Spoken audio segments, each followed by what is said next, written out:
নমস্কার বন্ধুরা, আমি আজকে একটা গন্ধরাজ লেবু দিয়ে চিকেন করেছি। চিকেনটা দেখুন কেমন হচ্ছে। আমাদের একটু আলুও দিয়েছি। আলু ছাড়া আমাদের কেউ খেতে চায় না, সবাই আলু খোঁজে। চিকেনটা আমার হয়ে আসছে।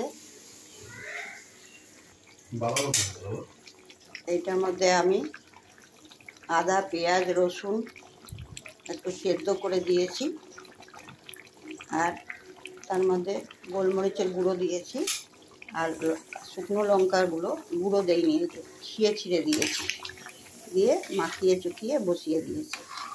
এটাকে কষাইনি, তারপরে লেবুর রসটা দিয়ে দিয়েছি, গন্ধরাজ লেবুর রস। এইভাবে একবার বানিয়ে খেয়ে দেখবেন, হেভি টেস্ট হয়।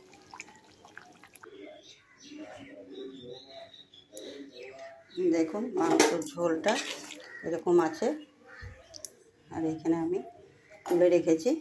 এর মধ্যে হলুদ গুঁড়ো আছে, লঙ্কার গুঁড়ো নেই, কোনো গুঁড়োই নেই, আর শুধু হলুদ গুঁড়ো আছে আর গোলমরিচের গুঁড়ো আছে, আর কোনো গুঁড়ো নেই।